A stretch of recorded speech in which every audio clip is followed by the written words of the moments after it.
tentando cobrir todos os temas da pesquisa, e aí depois, na segunda parte, a gente vai entrar diretamente na questão da mobilidade acadêmica, falando desde os efeitos mais gerais da mobilidade acadêmica, o que tem sido destacado em relação ao gênero, à desigualdade de gênero na mobilidade acadêmica especificamente, e depois os fatores, né? O porquê que isso acontece, quais são os fatores que os estudos indicam como explicativos da desigualdade de gênero ou da desigualdade dos efeitos da mobilidade, no caso das mulheres, né, na carreira acadêmica das mulheres. Depois um pouco sobre como que essa desigualdade de gênero vem sendo mensurada e um fechamento. Então, eu passo aí para a Larissa, que vai falar um pouco da parte da revisão de literatura. Isso.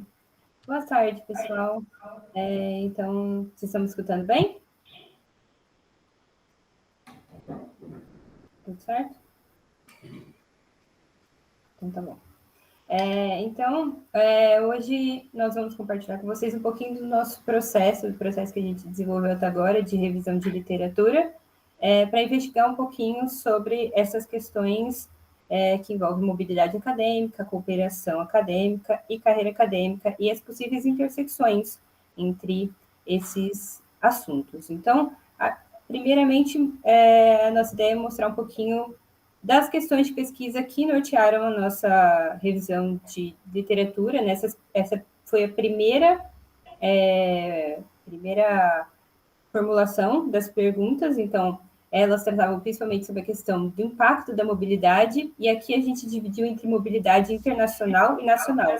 Então, o impacto da mobilidade internacional na trajetória e desempenho dos acadêmicos, era a primeira pergunta. O impacto da mobilidade internacional no tempo para progredir na carreira. O impacto da mobilidade agora nacional na formação de redes de cooperação. O impacto da mobilidade internacional na formação de redes de cooperação. O impacto da mobilidade internacional no financiamento de pesquisas, da nacional também no financiamento de pesquisas, e o impacto da mobilidade internacional de curta duração, na situação ocupacional dos pesquisadores. Então, essa as primeiras questões que nortearam a revisão, mas elas já passaram por um processo de refinamento, onde, devido à abrangência, muitas questões e várias uma dificuldade de lidar com todos esses tópicos, nós refinamos um pouco as perguntas e chegamos agora, que é um processo que a gente está fazendo também ainda, nessas 4 principais perguntas de pesquisa que envolvem o impacto da mobilidade nacional na progressão da carreira acadêmica, o impacto da mobilidade internacional durante o pós-doutorado na formação de redes de cooperação das mulheres, o impacto da mobilidade internacional durante o pós-doutorado na performance acadêmica das mulheres, então aqui abarcando a questão da produtividade científica, e o impacto da mobilidade internacional durante o pós-doutorado na progressão na carreira acadêmica das mulheres. Tá? Então, agora eu vou falar um pouquinho, só especificando as bases de dados que nós utilizamos. Nós focamos na Scopus e na Web of Science, a gente fez uma tentativa de usar a Dimensions, mas devido à abrangência dos resultados que a gente obteve e vendo que existiam muitos trabalhos duplicados, nós resolvemos focar na Scopus e na Web of Science. Aqui, só para mostrar um pouquinho do processo, a gente especificou quais foram os termos de busca de cada um dos tópicos. Então, todos os termos de busca, eles buscavam trazer essas especificidades. A gente queria trabalhos que poderiam ter essa diferenciação. Então, sobre a colaboração internacional e nacional, por isso tem termos que abordam essas diferenças. Da mobilidade também, a mobilidade acadêmica, a mobilidade doméstica, a mobilidade internacional, a mobilidade global. Então, a gente buscou fazer esse trabalho de especificar os termos de pesquisa, os termos de busca, de cada um dos tópicos, então, mobilidade, cooperação e carreira acadêmica, buscando os resultados bem nessa direção que a gente está querendo entender. Então, com essa diferenciação entre nacional, internacional e tudo mais. Pode passar. Tudo isso para poder realizar uma combinação entre os termos de busca que gerasse os resultados que a gente estava buscando. Então, aqui eu trouxe um pouquinho a especificação das das carries que a gente fez, que a gente montou. Então, a primeira envolvia mobilidade e colaboração, utilizando a palavra, né, o internacional, o termo, mobilidade e colaboração nacional, aqui juntava os três, né, mobilidade, colaboração e carreira. Depois também a colaboração com a carreira só e a mobilidade com a carreira. Então, foi assim que a gente montou para fazer as buscas nas duas bases de dados. Aqui só um pouco sobre os nossos critérios, né, de inclusão e exclusão de estudos. Nós fizemos um recorte temporal, que ia de 2013 até 2023, e a gente preferiu focar nos artigos e artigos de revisão nesse primeiro momento. Então, para os critérios de inclusão, envolviam realmente os trabalhos que tinham foco na mobilidade acadêmica, principalmente no pós-doc, né? E trabalhos que traziam a associação entre mobilidade acadêmica e cooperação acadêmica, ou que faziam conexões entre mobilidade e carreira acadêmica. Então, esses foram os nossos critérios para incluir os trabalhos. E os critérios de inclusão, considerando que mobilidade envolve vários aspectos, a gente resolveu que não cabia ali os trabalhos que tratavam sobre internacionalização do ensino superior, né, sem esse foco na mobilidade ou migração no geral, e mobilidade estudantil, que também não seria nosso foco de análise. Então, aqui a gente trouxe mais uma representação mesmo, para deixar bem visual, quais foram os nossos resultados no primeiro momento. Então, o resultado na Scopus foi um resultado expressivo, e aqui a gente colocou pelas carries, então mostra que teve uma quantidade razoável de trabalho sobre mobilidade e colaboração internacional, mobilidade e colaboração e carreira, né, que junta os três, e mobilidade e carreira. Então, essa distribuição, a gente teve no total, então, esses 1.123 arquivos. Já o resultado na Web of Science é bem menos expressivo, mas, ao mesmo tempo, tem uma quantidade grande de trabalhos sobre mobilidade e carreira, então, uma parte mais representativa. Então, esses foram os números que a gente conseguiu na Web of Science, usando as carries. Então, como resultado final, além dos números, né, dos arquivos e dos artigos que a gente conseguiu na Web of Science e na Scopus, já havia uma literatura inicial que foi mobilizada dentro da Frente 3 para discussão, para esse começo, até para elaboração das perguntas de pesquisa, né, que também foi utilizado. Então, esses 57 arquivos que já estavam sendo trabalhados na Frente 3 se juntaram aos resultados das buscas na Web of Science e na Scopus, e teve todo um trabalho ali que a gente recebeu ajuda da frente de dados, né, para tirar a questão dos duplicados.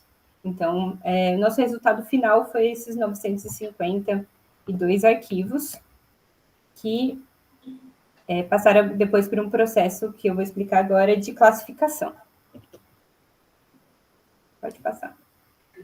Então, identificando essa quantidade de artigos, e aqui o número está um pouco diferente, 938, porque nesse processo quando a gente começou a identificar os artigos, começou a trabalhar com eles, a gente encontrou alguns que tinham alguns problemas de acesso, alguns que ainda estavam duplicados, então, um número um pouquinho menor. Mas desses 938 artigos que nós consumimos com esse processo de revisão, nós começamos um processo de classificação mesmo, de categorização. E para isso foram criadas algumas categorias que envolviam nossos objetivos, nossas questões de pesquisa.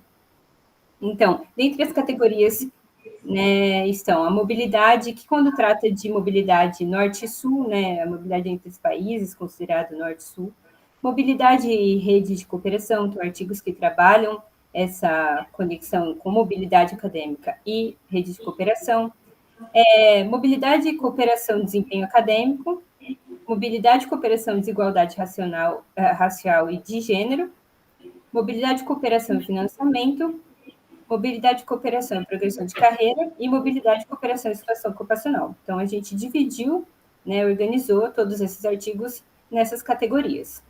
Além dessas categorias, então, tinham duas que a gente colocou para artigos que realmente quando a gente estava ali analisando título, resumo, a gente vê que não cabe tão bem na nossa, nos objetivos de análise. Então, a gente criou uma categoria que envolvia artigos que trabalhavam mobilidade acadêmica ou cooperação de alguma forma, mas não dentro do nosso escopo. Então, a gente deixou uma categoria só para esses trabalhos. E outra que a gente identificou que realmente não tinha conexão com os nossos objetivos. Só que o número desses artigos ainda era representativo, né? Importante, ali, 168 artigos e 409 artigos. Então, houve um processo de uma nova revisão, uma nova classificação dessas duas últimas categorias. E dentro disso, nós conseguimos algumas novas classificações. Pode passar. E nessa nova classificação, que envolve, então, só essas duas últimas categorias, nós temos uma nova categorização, onde surgiram outras classes de trabalho. Então, tinha a diáspora, a fuga do cérebro, a endogamia, trabalhos que tratavam de mobilidade e cooperação de alguma forma e traziam essa questão da abordagem metodológica, mudança de cenário político, que aparecia também, barreiras e determinantes para mobilidade e cooperação, e outros temas de discussão e os não relacionados, que realmente são aqueles que a gente identificou que não estariam dentro do nosso escopo. Então, essa nova classificação, ela servia mais para ter uma quantidade ali de artigos que eles tangenciam os assuntos sobre mobilidade e cooperação e poderiam, de alguma forma, ajudar no próprio trabalho futuramente. Então, por isso que a gente fez essa nova classificação. Então, isso é mais o processo para explicar para vocês de como a gente chegou aqui. E para tratar da mobilidade acadêmica e desigualdade de gênero, nós utilizamos os artigos que estavam em uma categoria apenas, né, que era a categoria de mobilidade acadêmica, cooperação e desigualdade de gênero. E a partir disso, a gente desenvolveu esse trabalho que agora eu acho que a Gabi vai explicar. Oi, gente, boa tarde, tudo bem? Iniciando, então, a nossa segunda parte do seminário, onde nós definitivamente vamos tratar sobre a questão da mobilidade acadêmica e desigualdade de gênero, nós damos início aqui, então, abrindo um pouco da nossa revisão de literatura focada na questão do gênero. Como motivação, nós tivemos, então, a nossa proposta de trabalho que foi enviada para a conferência do Triple Helix, que aconteceu esse ano, que deu origem, então, ao artigo que vocês receberam para leitura, né, aqueles que puderam acompanhar, que é intitulado Carreira Acadêmica e Desigualdade de Gênero no Brasil, o efeito da mobilidade de pós-doutorado no exterior. Então, como visão geral dos dados, nós temos 40 artigos que eles foram pré-selecionados a partir do exame dos resumos e do título, que estavam naquela categoria que a Lari já falou, que era focada na parte de gênero e até no aspecto racial, que nós vamos tratar depois nas nossas considerações finais.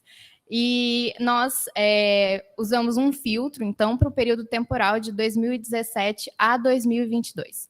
Os nossos critérios de inclusão foram todos os artigos, então, que tratavam da questão da mobilidade e seus efeitos na carreira acadêmica e que focavam no gênero. Os nossos critérios de exclusão foram praticamente os mesmos utilizados na revisão inicial, né, que foram tirar aqueles artigos que traziam a internacionalização do ensino superior de forma muito geral, que tratavam de estudantes ou que não tratavam dos efeitos na carreira acadêmica. Então, dos artigos analisados, né, desses 40, nós tivemos 24 que se enquadraram na nossa proposta, sendo que um deles, né, inicialmente a gente tinha 25, só que um deles, quando a gente foi acessar, ele só estava disponível em russo, então esse artigo ele foi excluído. Então, no final, nós trabalhamos com 24 artigos. Antes de darmos início, então, nesse foco de gênero, a gente traz aqui um panorama geral que a gente já discutiu bastante em outros seminários da própria Frente 3, que são os possíveis efeitos da mobilidade acadêmica. Então, em geral, a gente sabe que a mobilidade acadêmica ela pode aumentar o capital social, ela pode aumentar a questão da produção científica, o impacto científico, contribuir para o aumento das redes de colaboração internacional, e tudo isso vai influenciar diretamente no sucesso da carreira acadêmica. Então, de maneira oposta, né, a imobilidade ou a baixa mobilidade, ela vai ser associada a uma progressão mais lenta na carreira, menor impacto científico, escassas oportunidades para ocupar cargos de coordenação e gestão, menor inserção em rede de colaboração e até mesmo a questão do abandono da ciência. Então, o que os nossos 24 estudos destacaram sobre o gênero? Todos os 24 estudos apontaram para a questão de desigualdade de gênero na mobilidade acadêmica e na cooperação. E aqui a gente traz um panorama, né, de principais aspectos que eles trouxeram ou que elencaram. Então, o gênero ele é considerado um conceito analítico ou um princípio básico que organiza a vida material, social e cultural em estruturas sociais regidas por normas. As desvantagens associadas à desigualdade de gênero, elas são cumulativas e multifacetadas, resultantes dos efeitos de diversas variáveis, incluindo os contextos emocional, social, econômico e político. Os estudos, né, eles sugerem que existem cercas de vidro ou tetos de vidro que separam as mulheres da elite acadêmica, que ainda é predominada por homens. E a imobilidade acadêmica de mulheres vai reduzir a competitividade, vai ampliar o tempo para progressão na carreira e dificultar a manutenção ou acesso a cargos acadêmicos. Boa tarde. Então, eu vou falar um pouquinho mais detalhadamente sobre esses resultados. Então, existem fatores, né, que vão influenciar a extensão, né, geográfica e até mesmo a duração da mobilidade. Então, são as obrigações e tarefas familiares, que geralmente recaem sobre as mulheres, o estado civil, a diferença entre relacionamentos ou casamentos tradicionais ou igualitários. Casamentos tradicionais são aqueles em que os papéis dos homens e das mulheres estão muito bem separados, no sentido de que sobre a mulher recai todas as obrigações de cuidado, educação dos filhos, manutenção da casa, e casais igualitários, onde essas funções elas são repartidas entre o marido e mulher, companheiro e companheira. E os casais em dupla carreira acadêmica, que também isso pode influenciar as oportunidades das mulheres quando elas têm parceiros acadêmicos ou não acadêmicos. As áreas do conhecimento e também fatores culturais e sistêmicos e organizacionais. Bem, a questão da parentalidade, que é esse conjunto então, de obrigações em função de você ser pai e ser mãe. Então, essa questão ela vai influenciar a decisão de ser móvel, né, ou não, e mesmo a duração e a distância também dessa mobilidade. Esses cuidados familiares, a questão dos cuidados familiares, então, a mulher, ela tem uma preocupação maior e vai demandar, digamos assim, um trabalho maior para que ela possa se planejar entre ser móvel ou não. Custos intangíveis, para além daqueles custos tangíveis, que são, por exemplo, conseguir local para os filhos, creche, alguém que cuide, etc. Então, tem também os custos intangíveis envolvidos na questão da maternidade, e que eles estão tanto na esfera pessoal e afeta também emocionalmente, financeiramente, essas mulheres. Jenkins coloca, né, que um ponto crítico que a maternidade ela vai influenciar diretamente na produtividade científica e no avanço da carreira, principalmente naqueles campos em que a mobilidade é considerada central para as atividades de pesquisa. E aqui, esse último tópico, que tem a ver com a subjetividade, embora os autores não citem explicitamente Foucault, isso está embasado em Foucault. Se você for consultar os autores que eles usam para fundamentar eles estão fazendo aqui, na verdade, uma análise de discurso, analisando aqui uma entrevista, a fala de uma mulher, e aí eles vão trazer aquela ideia a ideia de Foucault, de que a subjetividade ela é construída e sofre influências a partir de fatores externos, que são essas relações de poder. As relações de poder vão influenciar a forma como a pessoa se porta e se enxerga, né? Se porta perante o mundo e se enxerga. Então, eles vão dizer que você tem duas posições dicotômicas. Você tem a questão da subjetividade acadêmica e esse discurso dominante de que a mobilidade é essencial e que se você não é móvel, então você pode estar fora do jogo, e a questão da subjetividade associada ao ser mãe, e ao fato de que você, sendo mulher, sendo mãe, você tem aí um compromisso que é só seu, de ter todos esses cuidados e até mesmo de ser uma facilitadora da carreira do seu marido, porque geralmente a mulher vai abrir mão para que o marido possa, então, exercer melhor a sua carreira, ela assumindo sozinha todos esses cuidados. Esse é meu ainda, né? Tá. Também o Estado Civil é muito importante, né? Os padrões de colaboração para homens e mulheres, eles vão depender eles podem ser mais semelhantes ou não, se as mulheres forem solteiras, ou se forem casadas ou estiverem no relacionamento e não tiverem filhos. Então, os estudos mostram que as mulheres solteiras até têm um padrão de mobilidade mais parecido com o dos homens, mas a partir do momento que elas são mães, ou que elas até estão em casamentos em que o parceiro não é acadêmico, as dificuldades começam a aumentar. Tá? Então, tanto os homens quanto mulheres se beneficiam de terem parceiros acadêmicos por conta ali de terem propósitos comuns, de terem já um esquema de vida e práticas muito semelhantes, e quando o parceiro não é acadêmico, para a mulher torna-se mais difícil o fato dela ser móvel, principalmente se ele tem um emprego, um trabalho em tempo integral.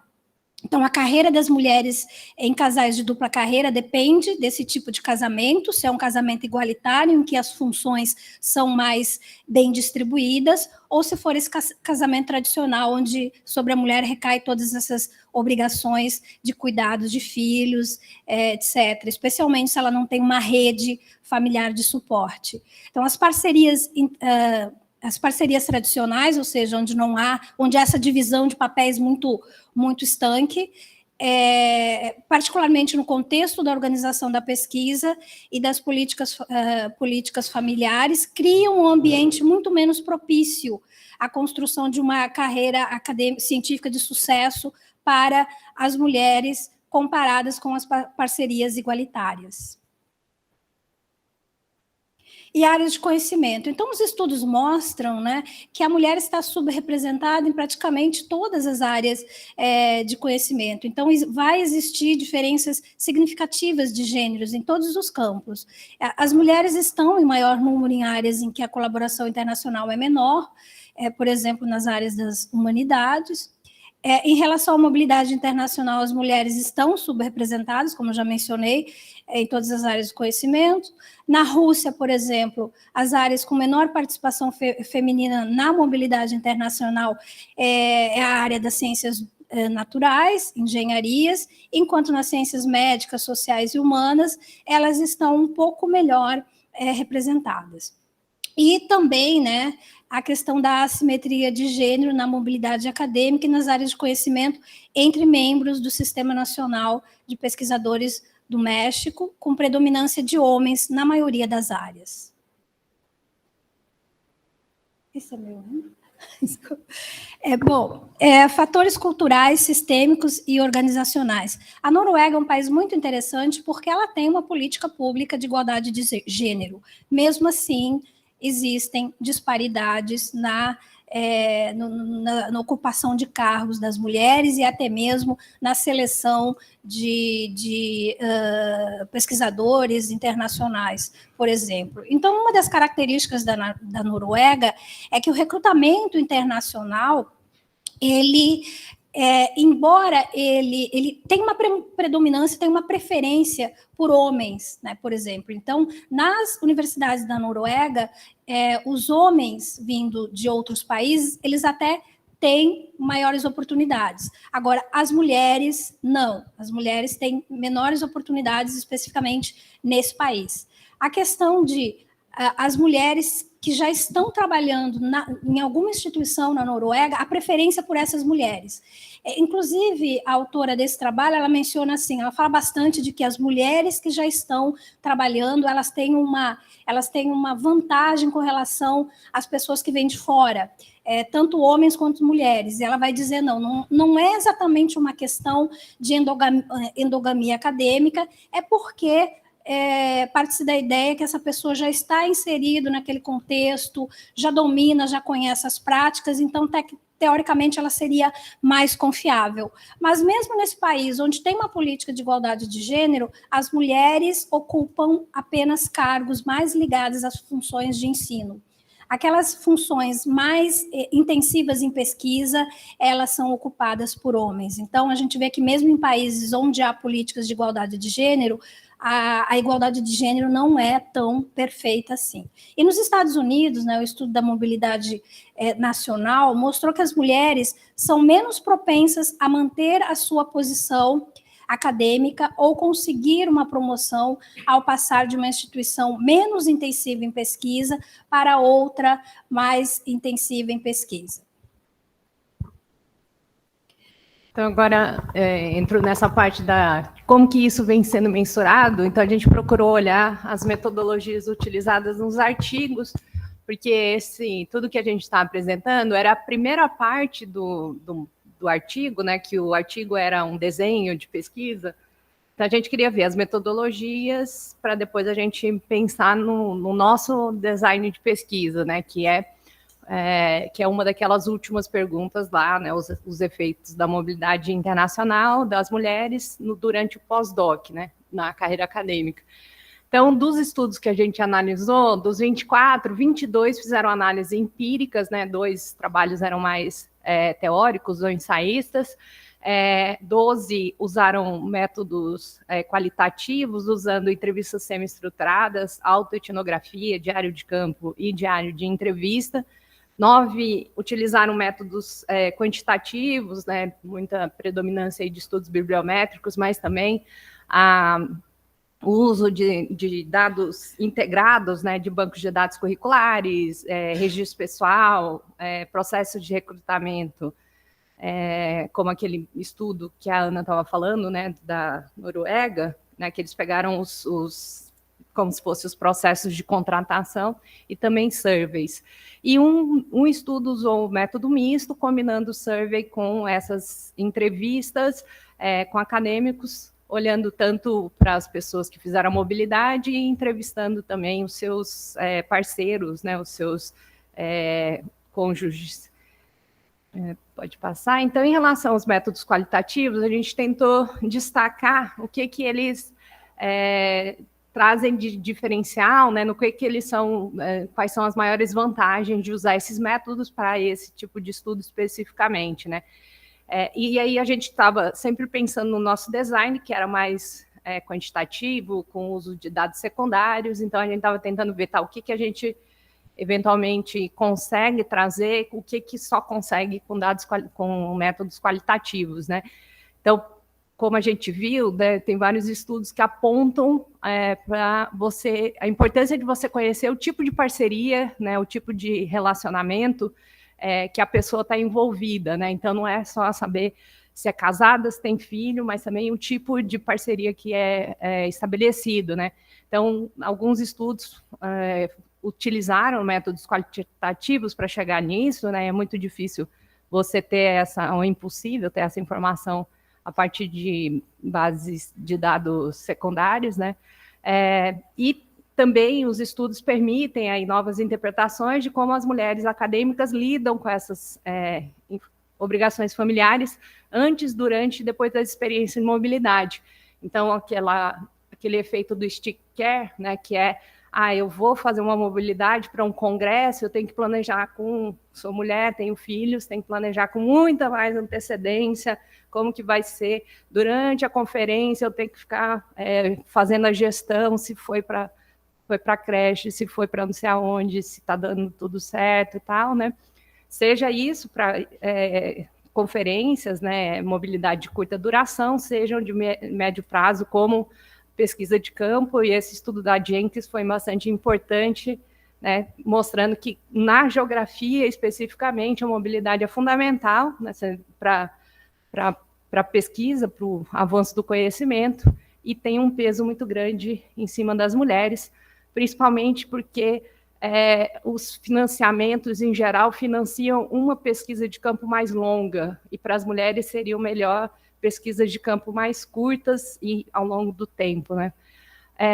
Essa questão de como a mobilidade é um mecanismo de enriquecer, em algumas culturas, né, o currículo, né, de mulheres do Sudeste Asiático, possibilitando superar essas desvantagens sociais que o gênero acarreta em seus países de origem. Depois até a Gabriela pode complementar com a ideia do terceiro sexo da China, né, que as mulheres doutoras têm um outro sexo, elas não são nem mulheres nem homens, elas são assexuadas, né? Então, e eles são também adequados para investigar o nível de estabilidade no emprego, e o quanto que isso está relacionado com a mobilidade, e também o desempenho em cargos de liderança. Em relação aos métodos quantitativos, a gente viu, né, vários estudos que integraram bancos de dados, né, e aí é muito importante porque você consegue adicionar essas informações individuais, que são fundamentais para você fazer não só análise de gênero, mas tentar colocar mais camadas e fazer análises interseccionais, incluindo essa camada da afiliação institucional, se é uma instituição mais, né, de intensiva pesquisa, mais de docência, né, como que ela se posiciona nos rankings internacionais, e também a questão institucional, né, que é a intensidade de pesquisa da instituição, já mencionei. Em relação aos estudos bibliométricos, né, a gente tem, né, bastante experiência, eles têm muitas vantagens, né, ou seja, você consegue abranger um escopo muito maior, né, de artigos, de autores, de países, né, e muitas vezes você consegue, dentro do próprio estudo bibliométrico, criar proxies para representar aquelas variáveis que você pode ter de bancos de dados mais diretos, né? Então, esse estudo, né, dos algo identifica o gênero, né, e cria proxies para disciplinas, e também para o estágio da carreira, baseado no cálculo da primeira publicação, e também quando que os pesquisadores entram em saem de um determinado país, nesse caso da Alemanha, né? Já os surveys, os estudos que a gente viu, eles exigem um esforço muito maior para ser desenvolvido, e normalmente eles conseguem amostras muito menores, se comparados com os estudos bibliométricos, mas eles podem fornecer informações personalizadas e muito mais direcionadas, né, como essa pesquisa, né, que a Beth participou, né, a mudança da profissão acadêmica em 2007, e que teve uma nova versão mais recentemente. E em relação ao método misto, né, esse estudo foi muito interessante, ele pesquisou as experiências em 2 universidades, no Reino Unido, se eu não me engano, e eles procuraram ver como que as configurações familiares, né, afetavam todo o processo de tomada de decisão, e como que as políticas institucionais, né, das organizações, lá das universidades, elas também afetavam isso, né? Então, esse estudo indicou, né, que as mulheres ainda tendem a ter taxas mais baixas de mobilidade do que os homens, mas em alguns locais essa disparidade é menos pronunciada devido à implementação de políticas institucionais que apoiam o equilíbrio entre vida profissional e pessoal. Para encerrar, né, que a gente tem visto, assim, primeiro, né, esse consenso desses trabalhos que a gente conseguiu pegar, de que realmente, quando você vai falar de mobilidade, existe desigualdade de gênero, né, as mulheres fazem menos mobilidade em todas as áreas do conhecimento, são mobilidades mais curtas, ou para regiões mais próximas de onde elas estão situadas, né? E isso acontece por uma intersecção de fatores aí que sejam, né, os culturais, os individuais e também sistêmicos, né? E isso acontece algumas vezes mesmo diante dessas políticas de inclusão de universidades ou de instituições de pesquisa, né? E a eficácia dessas políticas vai depender de aspectos como, né, a cultura do país de origem da mulher, sua carga de trabalho no núcleo familiar, seu estado civil, tipo de relacionamento, se tem filhos, né, a idade dos filhos também, as dinâmicas de contratação na instituição, quando a gente está falando de mobilidade de trabalho, né, as áreas do conhecimento, entre outros fatores, né. E o que a gente viu, assim, primeiro, né, a gente localizou um único estudo que colocou o Brasil na amostra, mas ele não divulga os dados de forma desagregada, então não tem muitos estudos sobre esse tema, ou pelo menos a gente não conseguiu identificar, né, estudos que tratam da desigualdade da mobilidade. Por outro lado, esses estudos que a gente chegou, nenhum deles tratou da questão da raça. Então, em alguns aspectos, tratava da questão da nacionalidade, né? E é importante pensar até que ponto que a nacionalidade é a principal variável aí, né? É a variável mais chave, ou se essa abordagem interseccional, inclusive que a raça, a etnia, eventualmente a nacionalidade tem que entrar. Então, isso que a gente colocou aí como agenda de pesquisa. E os desafios de conseguir esse tipo de informação também. Então, é isso. Obrigada.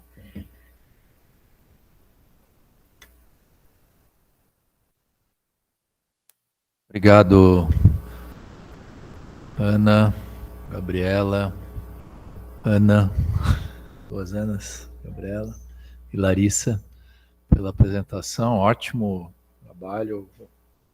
Palavra aberta para comentários, perguntas. Não, eu fiquei com uma dúvida primeiro na busca, né, na escolha dos artigos lá que a Gabriela apresentou. Acho que foi a Gabriela ou foi a Larissa? Foi a Larissa. Você apresentou a revisão. A dúvida é sobre o processo. Teve um slide ali que mostrava as 950 e poucos, depois 930 e poucos, né? Das bolinhas, que eu não sei a direção ali, me parecia que era uma direção, mas era outra, ou se é para o centro. Eu fiquei na dúvida. Como que vocês... Porque no final foram 24 de gênero e mobilidade, né? Esse daí que me deixou em dúvida, porque tem as bases à direita, tem artigos já previamente selecionados à esquerda. Acho que tudo converge para o meio, é isso? Ah, tá. Faltou uma setinha ali, então, pra gente. Ah, tá bom. Mas aqueles 498 vem da onde mesmo? Então, era para ser uma sequência, né? Mas a Larissa até pode explicar. Quando a gente fez a busca, usando todas aquelas queries, a gente conseguiu números muito diferentes nas três bases. Na Dimensions, dava 5.000 artigos. Então, acho que a gente não conseguiu aprender a estratégia de busca na Dimensions. A gente, eu acho que não aprendeu como fazer isso, porque foram várias tentativas, consultando várias pessoas, como que fazia para só colocar que aparecesse os dois juntos ou tal coisa. Então, quando colocava acadêmica, aparecia tudo com acadêmica, independente se tinha a ver com mobilidade ou não.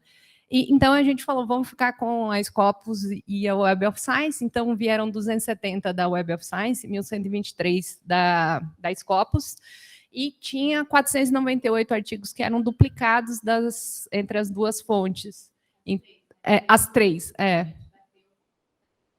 com a literatura inicial, que é essa mais geral sobre carreira acadêmica, mobilidade, cooperação, que a gente já vinha...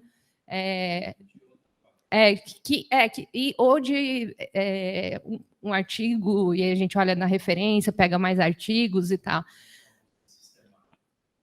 Anterior, até para definir as perguntas, né? Foi para definir o plano de trabalho e definir. Então, essa busca ela foi de 2013 a 2022, né? E esses 57 artigos tratam de temas de anos anteriores também, são artigos mais consolidados e tal. Então, é isso, né? Somando aquilo, diminuindo, a gente conseguiu tirar os 498 artigos duplicados. E depois, quando passa para o outro artigo, ali que ficou 938, é que a gente ainda viu que, mesmo usando todas as ferramentas, né, que a Napoliana nos ajudou nessa parte, ainda tinham artigos duplicados. Porque era exatamente o mesmo artigo, mas não tinha exatamente o mesmo título, porque um era análise de congresso, o outro era artigo publicado em revista, aqueles que são os anais que contam como artigos, né?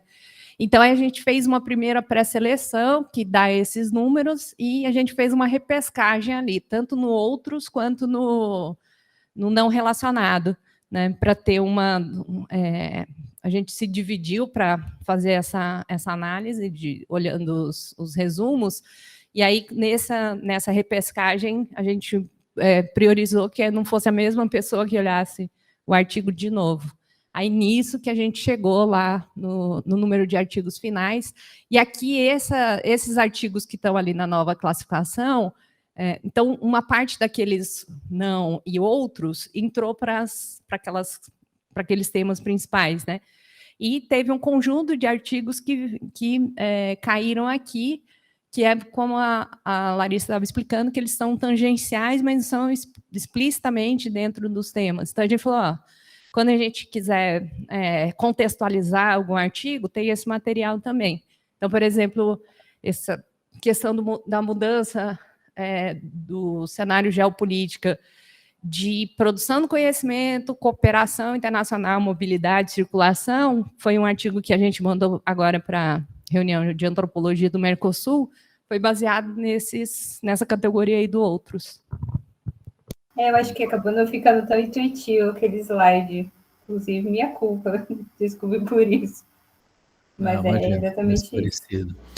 Aí, a segunda questão era sobre, justamente a Ana já abordou, né, da Dimensions, né, do porquê não.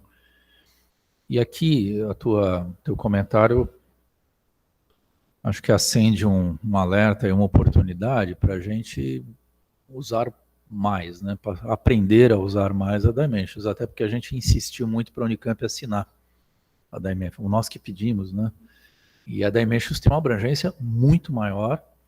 Ela é mais que o dobro da Scopus, salvo engano, em termos de revistas, número de revistas, e é mais de 4 vezes a Web of Science. Então, provavelmente ela vai dar um resultado diferente. Não sei se são 5.000, se vão ser menos, aí é uma questão de fazer o ajuste fino da busca. Mas vale para nós a pena voltar e insistir e aprender a usar a Dimensions, né? Eles deram um curso para a gente, né? Dimensions. Deram, Gabriela acho que fez. Né? Curso.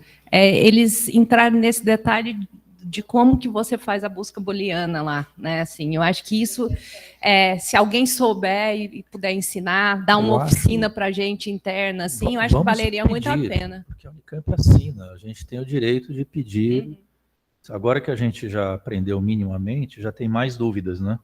Dúvidas mais finas, então valeria a pena colocar essa dúvida no papel, queremos isso, se puder fazer isso, Gabriel, aí a gente acerta lá na Biblioteca Central para eles darem um curso para a gente. Eu acho que seria excelente, porque, de fato, chegou num ponto que a gente não era só que era só 5 mil, a gente olhou o material e falava assim, olha, aqui não fala nada de mobilidade. E a gente pediu para buscar no título e no resumo. Não é que ele estava buscando no texto, no artigo inteiro, e aí estava entrando, sei lá, mobilidade de um outro sentido, ou num outro termo, né? Terceiro ponto. Bom, então vamos ficar com isso. Tá? Manda depois os tópicos ali e a gente encaminha para a Biblioteca Central.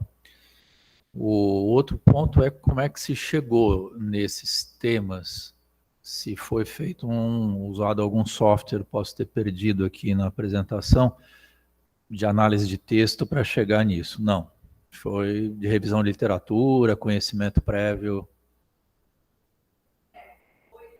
Porque tem a ver com as questões. Não só esse, né? Tem um anterior também. Não, tem a ver com as questões, né? Então, se der mais passos aí para trás. Mais. Aí. Que era assim, a gente queria saber mobilidade e trajetória e produtividade, né? Desempenho.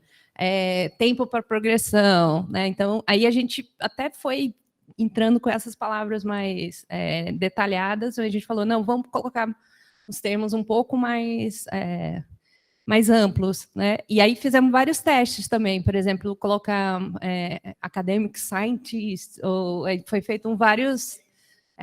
então, esses foram os termos que foram utilizados na busca, né? Isso emenda com outro ponto que eu ia colocar, que eu acho que saiu para todos nós aqui, que é a tendência agora, na hora de publicar, já disponibilizar todos os dados, né? E todos os critérios de como se chegou nesses temas, enfim. A Johanna mencionou isso, acho que no último seminário, sobre o evento lá do ESPRI, em que eles já estavam fazendo isso, né, como regra. Na hora que apresenta uma análise desse tipo, já vem um link para a base de dados. É uma tendência, eu acho, aí nas publicações, inclusive relacionada à publicação aberta, né, já vem com os dados. Então, esse tipo de sistemática, ou melhor dizendo, da metodologia, né, de como é que se chegou naqueles...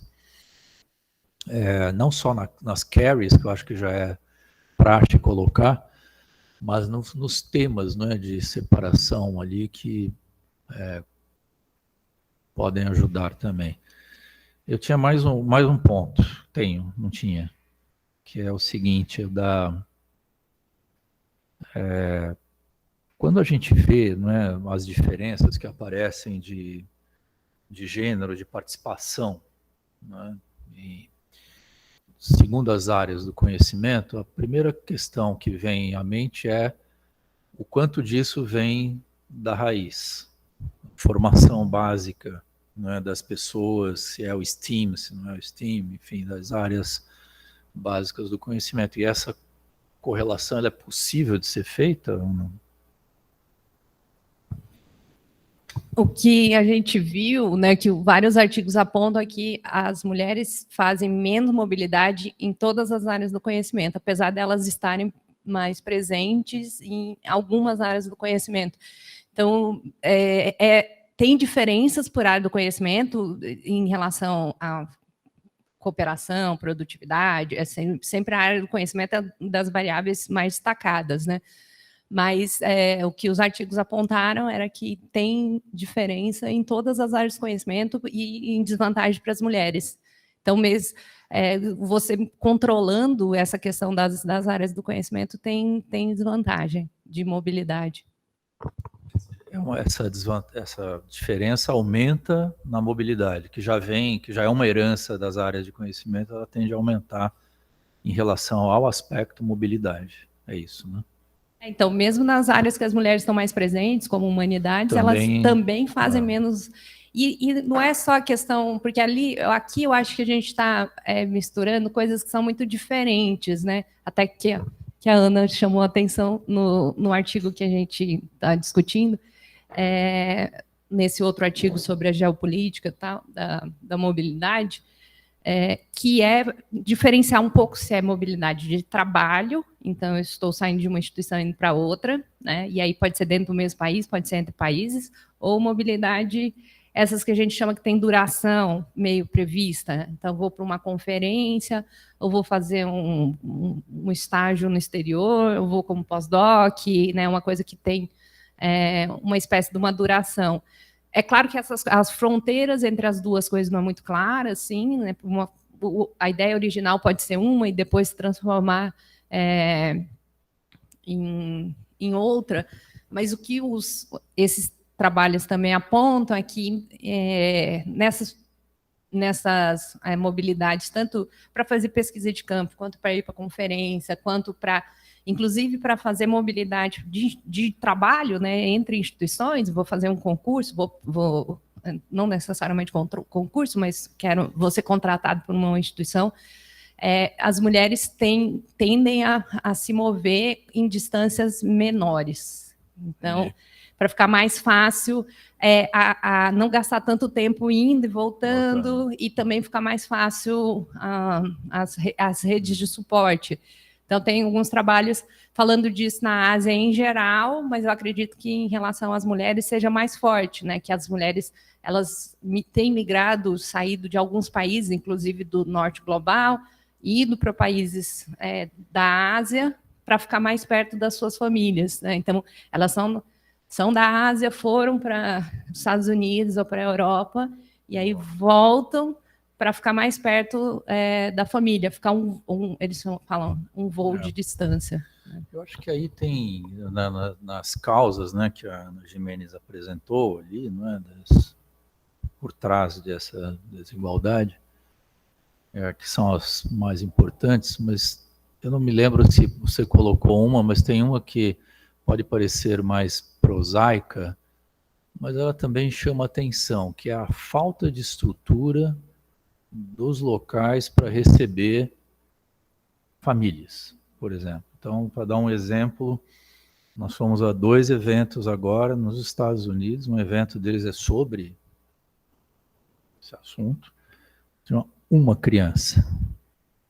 Quem? A Clarice, certo? Nenhuma estrutura e ainda quiseram nos impedir de participar do jantar, porque menor não podia entrar no jantar. E a gente brigou, a Clarice acabou indo para o... Então, mesmo talvez os locais, né, que não perceberam ainda que precisa. Alguns eventos têm estrutura para receber família, mas esse... Né, estavam lá discutindo vários assuntos, eram relacionados à EDI. Né? Durante as discussões, análises e tal, vem um sujeito que é o coordenador falar, vocês não vão participar do evento. Por quê? Porque não pode entrar. Como assim não pode entrar menor de idade? Né? Então aqui, enfim, não sei se isso é mais ou menos importante ali no rol de questões, mas vale a pena adicionar. Porque é simples de resolver, tá certo? O negócio se resolve fácil. Vai ter estrutura para criança. Pronto. E tem vários eventos que oferecem, né? Oferecem espaço para amamentação, oferecem espaço para deixar a criança, né? Uma espécie de um espaço, né? Para a criança ficar e tal, com monitores, né?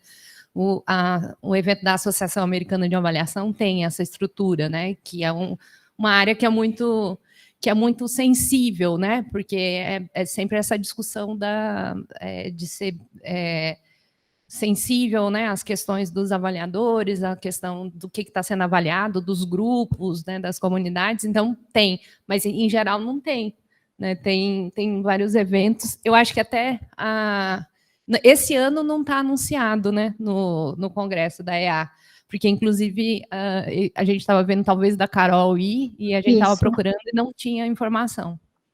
E ele já teve essa estrutura, né? É isso mesmo.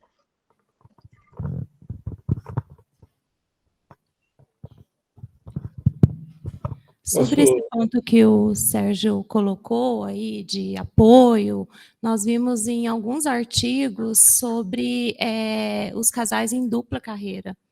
Então, nos Estados Unidos, parece que eles estão aí, tem um know-how para apoio às famílias, para receber crianças, apoio ao parceiro, até de inserção no meio social, para que favoreça a contratação, né, e que o acadêmico ele fique, no caso de trabalho, nesses países.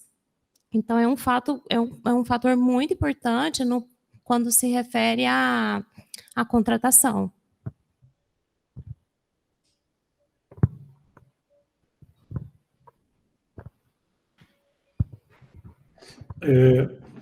Posso fazer um comentário? Vocês estão ouvindo? Está ouvindo? Então, eu estou montando algumas coisas para os dados da FAPESP, né, e esse assunto aparece em vários deles.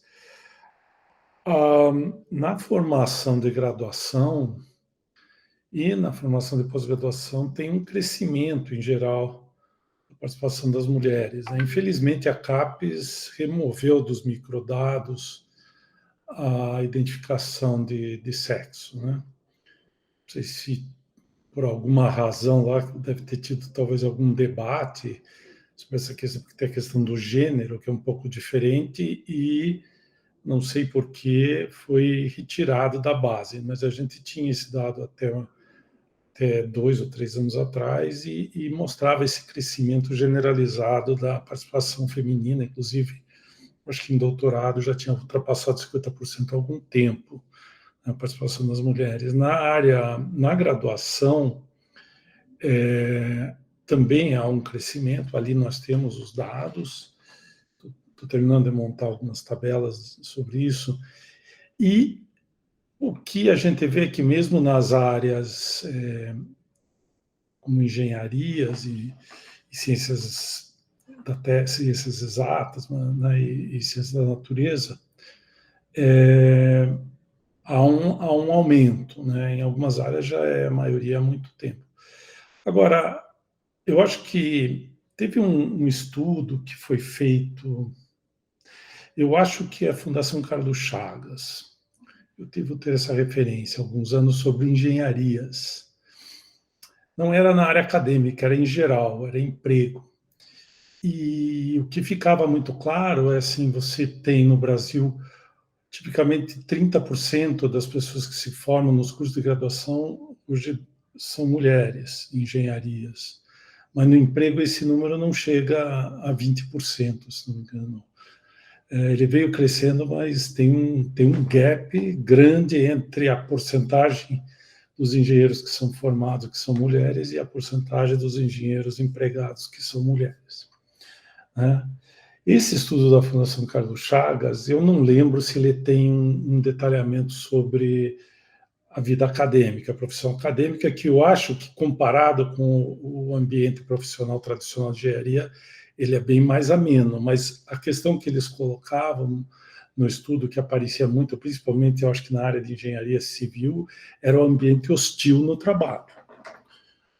Porque a engenharia civil é um lugar que é uma área que, na prática ali, é canteiro de obra, a pessoa tem que se relacionar com uma população majoritariamente masculina, e a hostilidade e a falta de ambiente era um dos fatores importantes, e isso tem literatura sobre isso internacional. Eu acho que eu tenho uma lista, porque a gente fez um estudo sobre o Brasil e África do Sul em engenharia e tinha essa questão. Então, eu acho que na questão acadêmica, eu acho que um fator, eu acho que desde a época que a Beth estudou isso, mas tem outros estudos na França, a questão realmente da carreira da maternidade, como ela, né, atrapalha. Quer dizer, vocês encontraram, tem ali casamentos tradicionais ou igualitários. O problema é que o casamento até pode ser, mas o ambiente de trabalho não trata isso da mesma forma, quer dizer, mesmo nas universidades. A pessoa tem um período que atrasa a vida acadêmica da pessoa, isso vai se repercutir ao longo do tempo. Até eu já vi alguns comentários, eu acho que, não sei se é na Inglaterra ou se é na própria França, de uma tentativa de tirar do histórico da pessoa, assim, descontar o período em que a pessoa teve filhos. Mas, claro, fica uma coisa super complicada, né? Teria que, não sei, se vocês viram alguma coisa, não sei se foi comentado, talvez eu tenha perdido, eu não lembro, sobre isso, né? Quer dizer, não é, tem a questão familiar, família, casamento se é tradicional ou não, etc., mas os fatores, eu acho que organizacionais, talvez essa questão do próprio sistema acadêmico, como que é valorizado e como que a pessoa progride na carreira, talvez seja um ponto muito importante, né? Que mesmo aquelas pessoas que estejam numa família igualitária, mais igualitária, etc., pode, eu acho que é importante, né? São comentários, assim, no geral. Esse é um fator importante. Aparece algumas coisas dessa nos slides. Eu não sei se a gente trouxe todos os elementos, né? Mas tem toda uma questão sobre quais são os fatores e como que as instituições podem lidar com isso, né?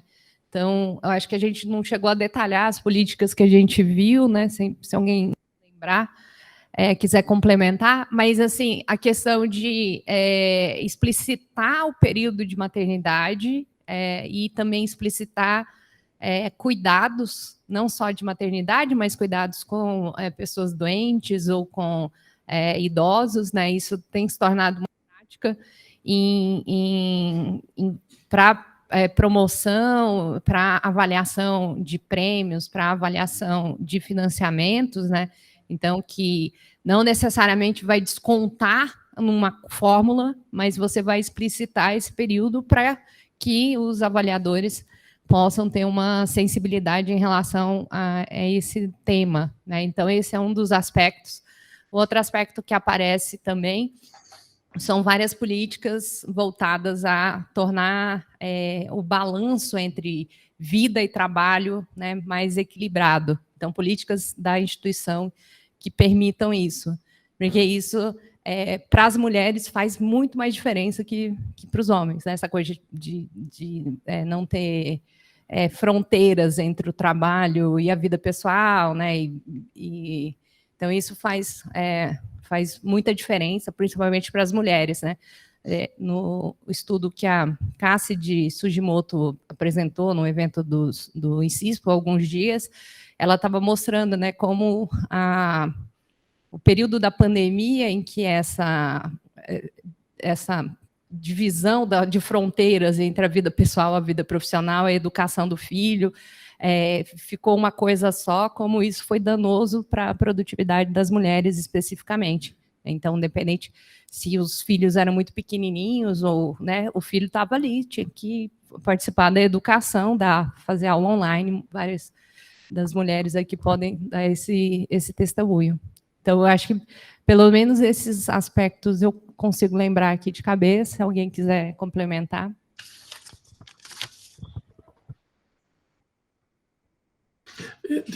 Tem um outro assunto, não sei se vocês mencionaram também,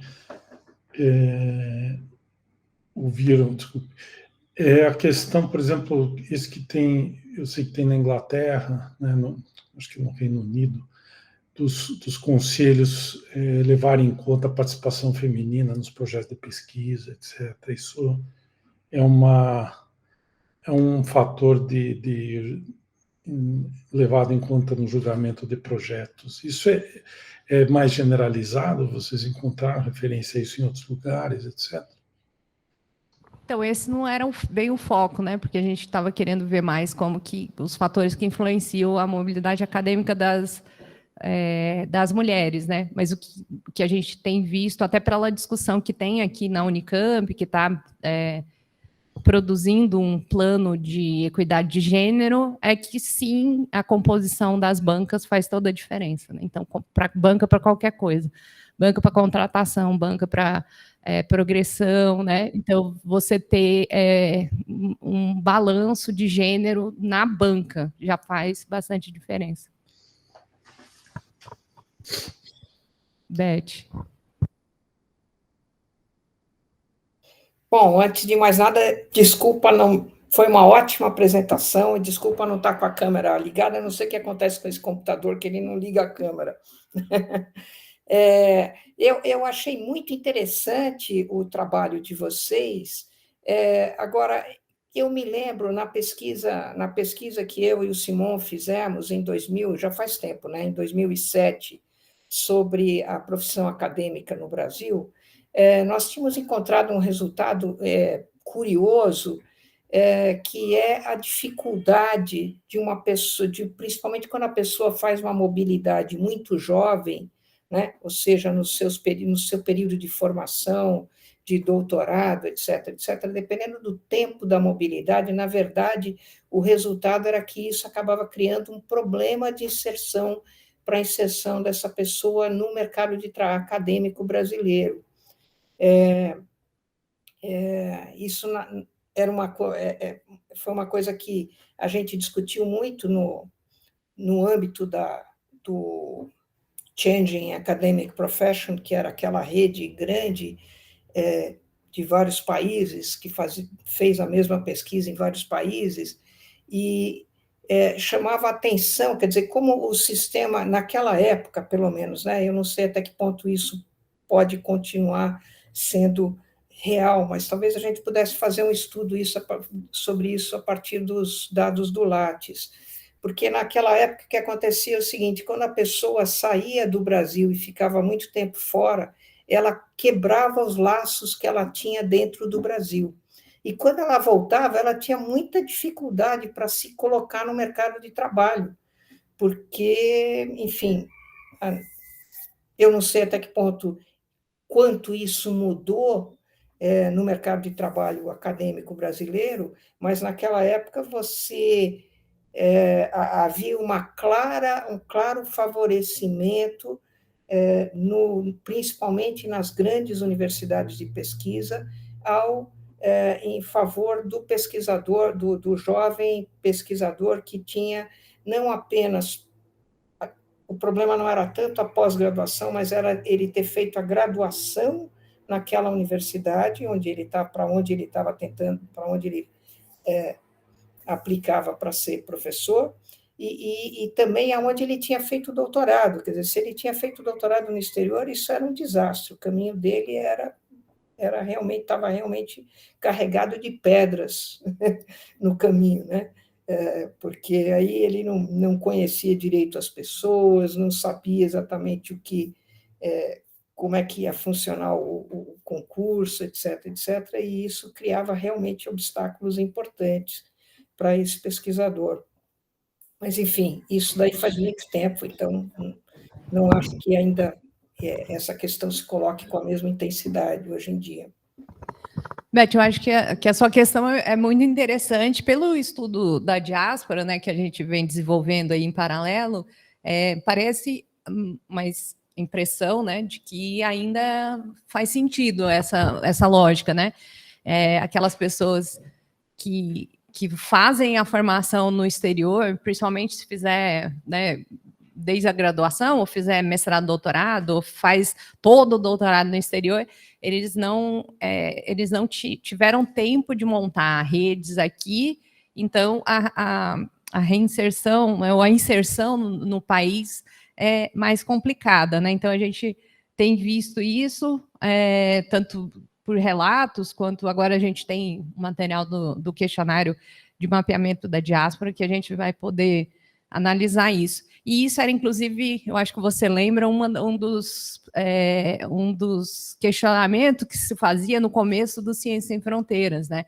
Que era mandar as pessoas sem elas terem redes mínimas de inserção no Brasil, né? E aí elas terem a dificuldade de se inserirem ou até preferir não se inserir. Mas, de toda forma, eu voltei aqui para o slide as nossas questões, que a gente está tentando marcar uma reunião da Frente 3 com você e a Adriana, né? A gente vai conseguir, espero que em breve. Mas aí eu acho que você nos deu uma luz aí um pouco para essa primeira questão, porque a gente queria uma espécie de reproduzir um dos estudos internacionais que olhou a mobilidade nacional, ou seja, entre instituições, e se isso tem efeito na progressão na carreira.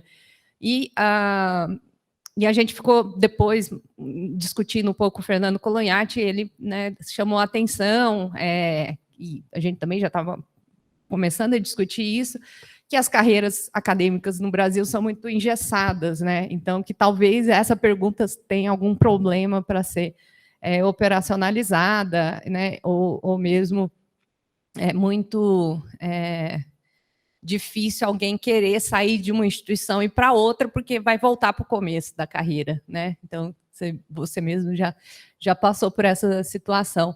Mas talvez a gente possa colocar, como, né, a Luísa tinha sugerido, de pensar a primeira inserção e pensar também a questão de incluir também a mobilidade internacional, pessoas que fizeram todo o doutorado no exterior, né? E aí a gente pensa nisso para tentar usar a base do ORCID, né? E não as bases da FAPESP. Legal, eu acho essa questão uma questão importante. Eu, na verdade, não sou tão pessimista assim. Eu acho que tem mobilidade, mas eu acho que a mobilidade ela está principalmente concentrada no início da carreira, quando a pessoa... eu me lembro que até em 2007 ou 2008, logo depois que terminou o Reúne, houve uma mudança na legislação da carreira nas universidades federais, justamente criando esse mecanismo que forçava a pessoa a voltar por início da carreira, caso ela mudasse de instituição, porque isso não, até então não era assim. E a discussão, eu me lembro, a discussão que havia em torno dessa questão era que, principalmente as universidades federais fora do grande eixo, né, aqui, Minas, Rio, São Paulo, elas tinham muito problema, porque elas abriam o concurso, a pessoa ela entrava com doutorado, portanto, naquela época, ela já entrava no meio da carreira, tá certo? Porque a carreira federal começava, né, o doutorado já dava para a pessoa uma posição intermediária na carreira, e aí o que acontecia? Ela arrumava um recurso do CNPq, fazia uma pesquisa, publicava algumas coisas, e aí ela fazia um novo concurso mais próximo do centro. E assim ela ia caminhando até chegar, né? Enfim, essa daí era a fantasia que se tinha na época. Evidentemente, eu não acho que todo mundo fazia isso, mas, enfim, as universidades mais regionais, elas federais, mas, porém, com um perfil mais regionalizado, elas tinham dificuldade de segurar, né? E todo mundo sabe, quer dizer, o concurso é uma coisa cara, é uma coisa complicada, cara, difícil, etc., etc. Então, houve uma pressão por parte dos reitores dessas universidades para que você criasse algum tipo de custo para a pessoa ter esse tipo de mobilidade interinstitucional no Brasil. E foi daí que veio essa coisa maluca de que, né, você é professor titular na UNB, mas se você resolve vir para a Universidade Federal de São Paulo, por exemplo, você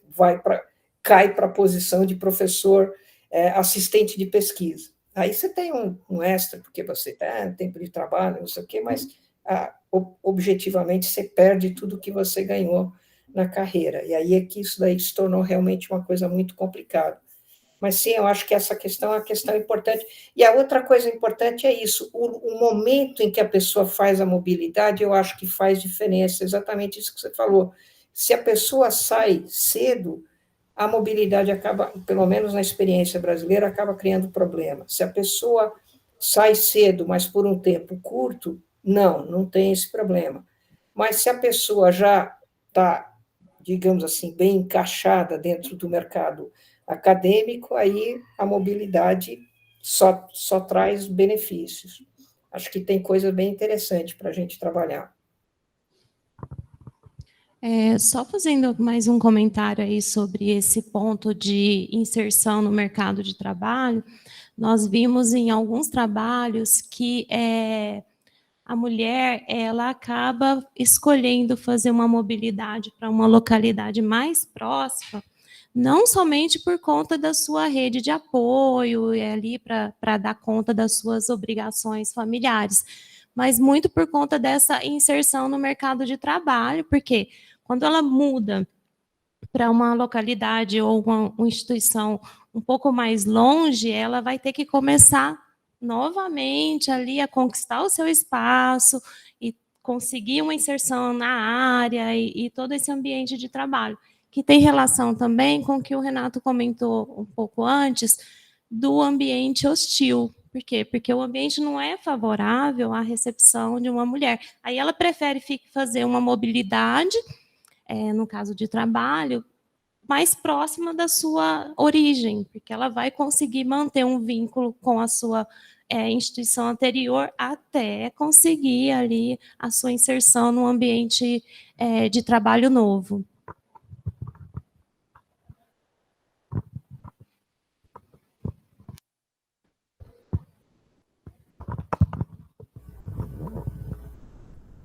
Mais alguém? Eu tenho mais uma pergunta, né?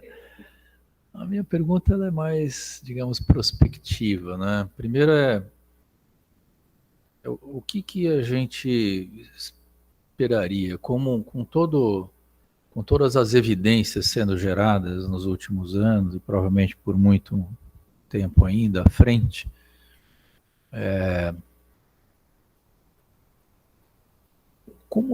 quais os mecanismos de correção disso, né? Onde é que a gente pode chegar? Um estudo prospectivo mesmo. Eu não vi ainda nenhum estudo nos cenários possíveis para isso, né? Para a correção, digamos, das desigualdades, né?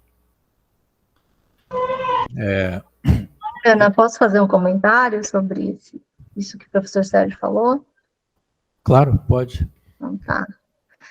Professor, com base nas leituras que a gente fez, eu acho que uma das coisas, aí falando de Brasil especificamente, né? Eu acho que uma das coisas que seria importante, até a gente vê mobilidade regional aqui, e uma das lacunas até que foi colocada ali nas conclusões é a questão de raça. Eu acho que para a gente aqui, para o nosso cenário, é muito importante a gente falar desse aspecto de raça, enfim, né? Da questão das mulheres negras, das indígenas, e como é que isso é inserido aqui, e também na mobilidade regional, porque, né, e como que a gente conseguiria fazer isso aqui dentro do Brasil mesmo, né, como que, acho que poderia ser uma forma de começar, né, até nem de falar quando sai do Brasil e tal, mas ver aqui dentro como é que são essas redes mesmo. Eu acho que poderia começar por aí, como é que corrige. Nos países nórdicos, eles têm algumas políticas. Lá também eles falam bastante, né, dessa questão. Eu li bastante esses textos com a Luísa, mas tem bastante política institucional lá, política do país, de contratação de mulheres, etc., que são coisas, de repente, para se inspirar. Sem dúvida. Só para completar aqui, né, uma questão, digamos, de pesquisa aqui para a gente, né? Primeiro é que poderíamos fazer sobre esse assunto um estudo prospectivo. Né? O que é que está acontecendo a partir da própria revisão da literatura e dos estudos que a gente vem estudando, vem lendo e conhecendo, fazer um estudo prospectivo disso. E por que eu estou falando isso também? Porque a curiosidade tem várias políticas relacionadas a isso, né? Vários instrumentos, inclusive. A gente viu uma das apresentações no Congresso sobre ranking de indivíduos, né? Onde ela mostrou desigualdades de gêneros por área. Ela pegou, acho que até psiquiatria, não me lembro. Ela pegou algumas áreas do conhecimento e focou e falou, bom, vamos analisar a desigualdade nos rankings, né, de gênero. E ela mede. A Roberta Sinatra que fez isso. Ela mediu... Sinatra, perdão. Roberta Sinatra. É até mais fácil de guardar o sobrenome. Ela mediu isso e por meio de bibliometria. E qual a proposta dela? um fator de correção nos rankings. Então, digamos, a diferença deu em torno de 60% até 80% de diferença nos rankings de classificação entre mulheres e homens. Depende da área do conhecimento, isso muda. E ela falou, olha, se a gente aceita a medida, que a diferença é essa, aplica-se um fator de correção, você corrige os rankings. Né? Então, eu achei interessante a proposta dela. É uma proposta, digamos, de correção imediata. Imediatamente você corrige o problema. Né? É claro que você vai ter que revisar isso, aí tem as políticas que vão nas questões estruturais de desigualdade, que demoram mais tempo para trazer efeito, muito provavelmente, até porque tem questões culturais, demoram décadas, né, para se resolver.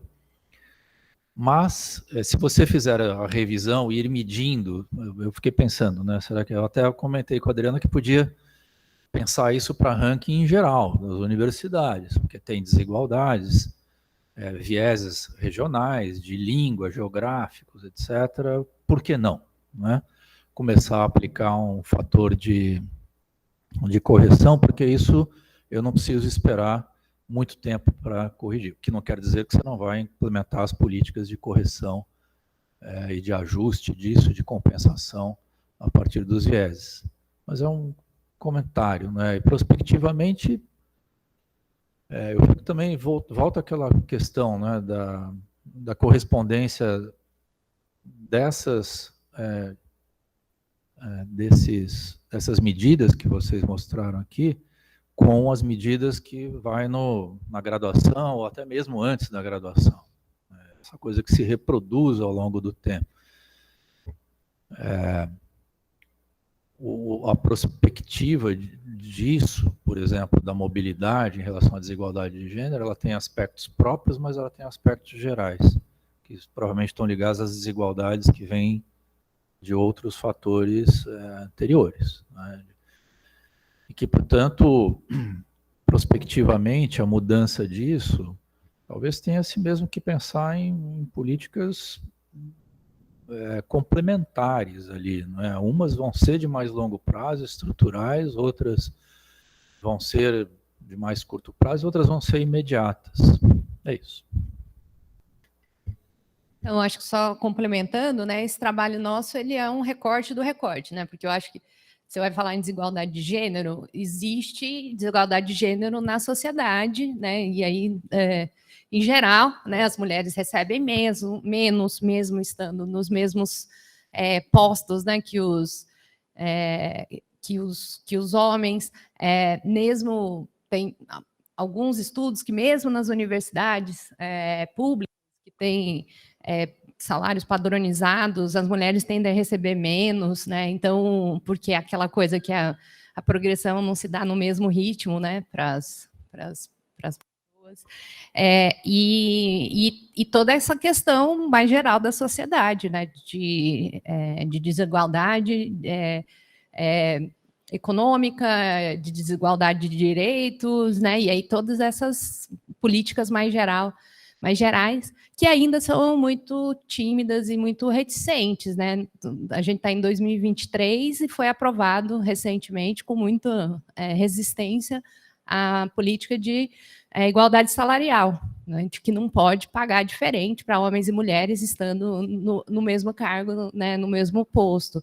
Então, você começa daí, ou seja, né? O buraco é bem embaixo. E aí a gente está falando, né? A gente não está só da desigualdade geral, a gente entrou na ciência, na carreira acadêmica especificamente, e na mobilidade, ou seja, esse trabalho ele trata lá da mobilidade, mas para você lidar com essas desigualdades na mobilidade acadêmica, tem todas essas desigualdades para trás, né?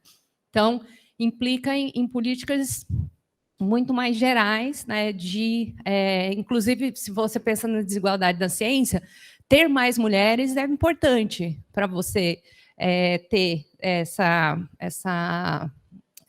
a diminuição, né, do tratamento diferenciado e tal, né? Então, e até dessa questão dos temas a serem pesquisados, né? Que você tem mais diversidade em geral também diversifica, né, como os estudos têm mostrado, os temas a serem estudados, né? Então, você avança no conhecimento, abrangendo um escopo maior de assuntos, né? Então, é necessário não só ter paridade de gênero, igualdade de gênero, em termos quantitativos, né, em todas as áreas do conhecimento, e aí tem estudos que desenvolvem índices de paridade, e aí, né, de gênero, também tem estudos que desenvolvem índice de paridade de raça, né, e você ir avançando mais, tá? E o que acontece na carreira acadêmica, né? Isso já tem dados aqui, por exemplo, da Unicamp, de que, né,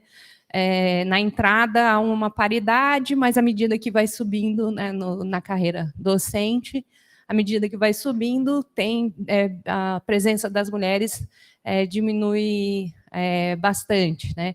Assim também basta contar o número de professores eméritos da universidade para você saber quantas mulheres tem e quantos homens tem, né? Então, são políticas que tem que ir se somando.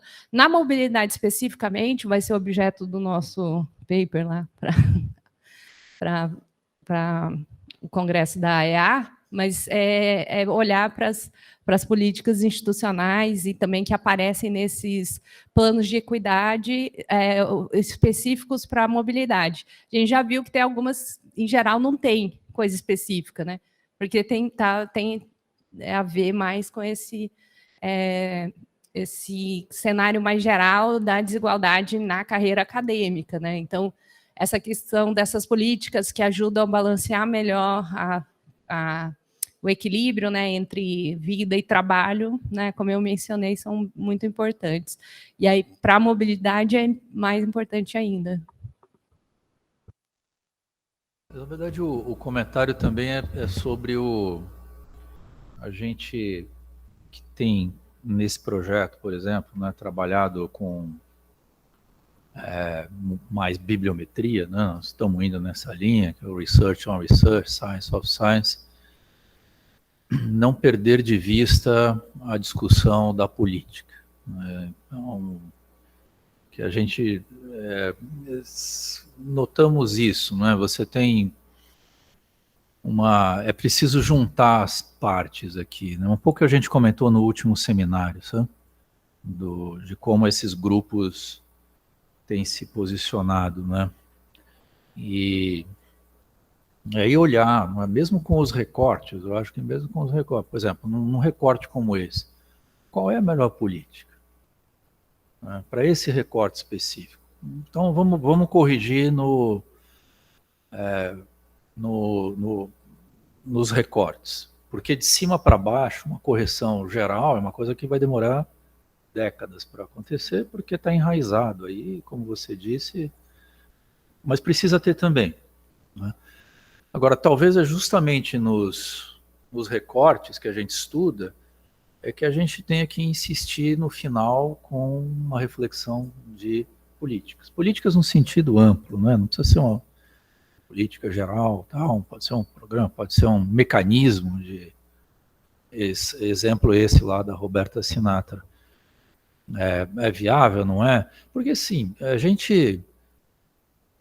Isso daqui crescendo, né, com as publicações que vão sair, elas vão ganhar mais impacto, essas publicações, não estou me referindo à citação, tomara que tenha bastante, mas não estou me referindo só a isso, se elas fizerem sempre no final uma discussão de política, de consequências desse achado, sabe? Porque senão a gente vai cair no mundo da... Não estou dizendo que está acontecendo isso, estou prevenindo que a gente não caia no mundo do varejo, que está crescendo muito hoje. O mundo do varejo da bibliometria, para ser muito exato, né? Bibliometria em geral, informetria, né? Aí eu estava, esses dias, por outras razões, entrei aqui no site research.com, não sei se vocês já viram, que tem as listas dos melhores cientistas do mundo, em algumas áreas, várias áreas do conhecimento, né? Só tem homem, né? E a mensuração dos melhores cientistas são 3 variáveis. É o índice H, o número de citações e o número de publicações. Então, isso daqui é uma coisa que precisa de reflexão, não é? Sobre os indicadores que se usa para definição de qualidade, etc., que nós devemos, eu acho, avançar, entrar nessa discussão, né? Por exemplo, a curiosidade aqui, né? Em microbiologia é uma área de life science aqui, não é? Parece, acho que uma ou duas mulheres aqui no ranking, e é um ranking longo, e também pode ser um objeto de estudo, isso daqui dos rankings, não é? Lembrando aquilo.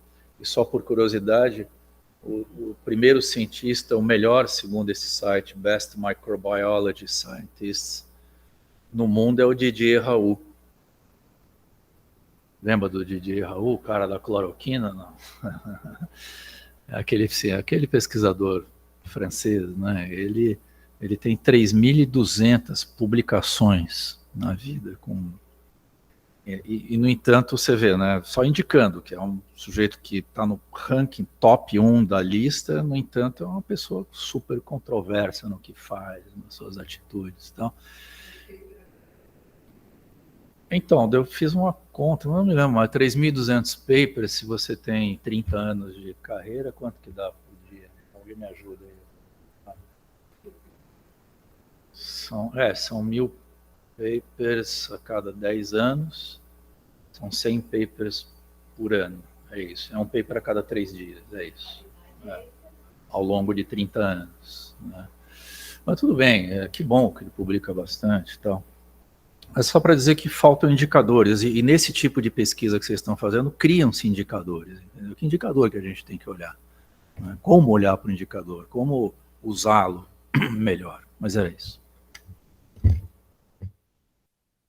Sérgio, só para contar, no evento aqui da antropologia, eu participei de uma mesa sobre... fui assistir uma mesa sobre a Associação, Academia Brasileira de Ciências, e toda a questão de como que as ciências humanas participam da Academia Brasileira de Ciências, né?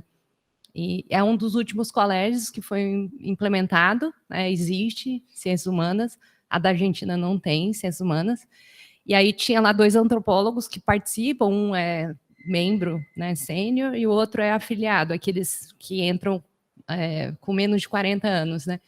E o sênior, quando ele entrou, aí ele tinha que indicar, né, cientistas das ciências humanas para fazer parte lá. E ele indicou alguns nomes, e aí eles falaram, tá, mas qual que é o índice H dessas pessoas? Qual que é? E aí eles não sabiam o que era índice H, né? E aí eles falaram assim, não, isso não é uma métrica para a gente, né? E aí diz que lá na discussão, ele perguntou para o cara da matemática, né? E como que é o índice H na matemática? Eles falaram, não, isso para a gente também não é uma questão, porque você está trabalhando com um teorema que vai interessar um outro cara não sei aonde, assim. Então, não é isso que conta, né? Então, não é nem a questão de gênero aí, mas é a história dos indicadores que não fazem sentido algum para algumas áreas, mas nesses rankings aí eles usam para tudo, né? Entrei aqui para ver o Social Science, né, e Humanities. O maior, o número 1 é o Herbert Simon, que já faleceu, né, inclusive, mas ele é o cientista mais citado aqui desse ranking maluco aqui. Aí vem o Pierre Bourdieu, tem Habermas, então é uma outra forma de... Quer dizer, aplicando o mesmo tipo de indicadores para gente que trabalha de uma maneira completamente diferente. Mais questões aí, pessoal, remotas ou presentes? Se não, tinha um aviso, né? O Evandro queria... Ana.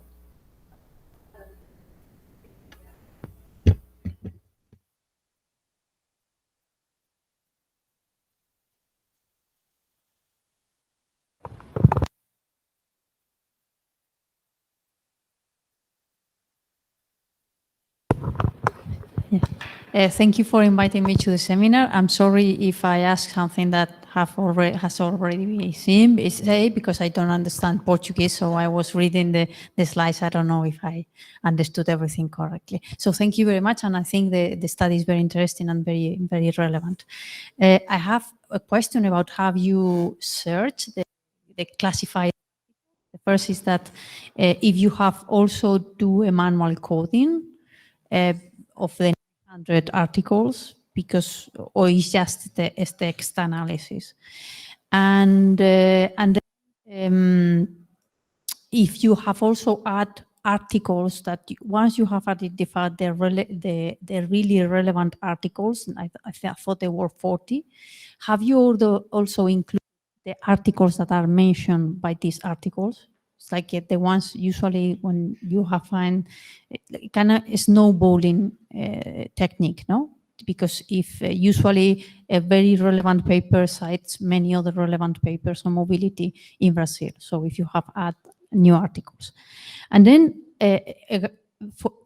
regarding your results, I was very surprised that if I understood correctly, mobility is usually good for women. So mobile women in Brazil usually have better opportunities to increase your career.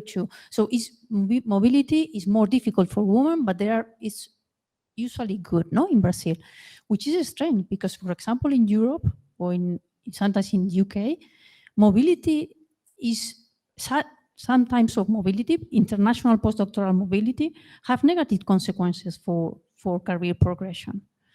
So I was wondering, why is this result? Is this because mobility, the consequences of mobility are good for women in Brazil because of mobility, because of the good things that brings with the mobility, or because mobility is just a selection process? Is that only really good women go abroad, and that's why then they get further opportunities in order to increase their careers, not because of the mobility per se, but because it's a selection process that excludes certain women from being mobile. So I don't know if you have any clue. Thank you again.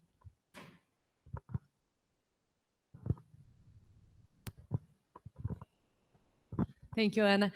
First, all the selection of the articles were by manual coding. So we read all the 938 articles, the abstract of the articles, and sometimes we got the article, the full article, to if we have any doubt about how to classify the article.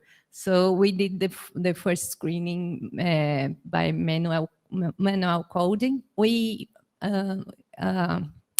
discussed it to do using software or some algorithm, but our computer guy left the team, so we do not have the ability to do, but maybe we can do after.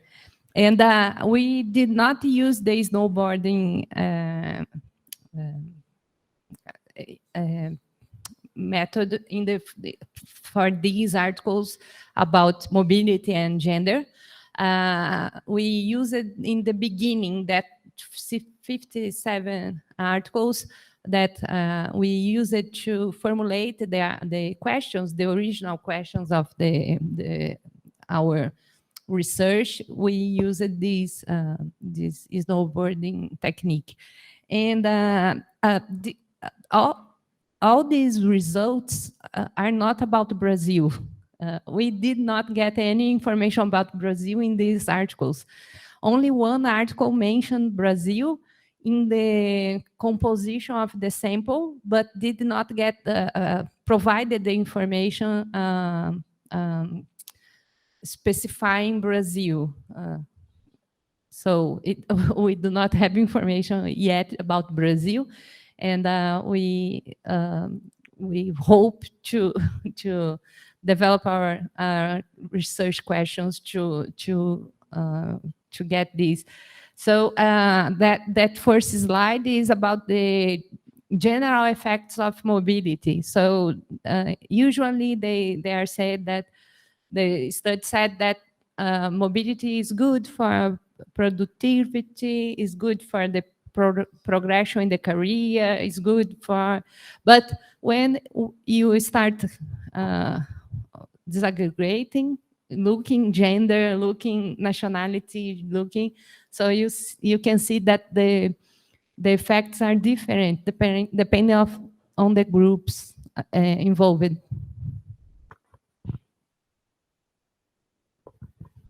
So in many times, it's more difficult for women to do the mobility, and even if they do, they do not reach the same outcomes than men, for example.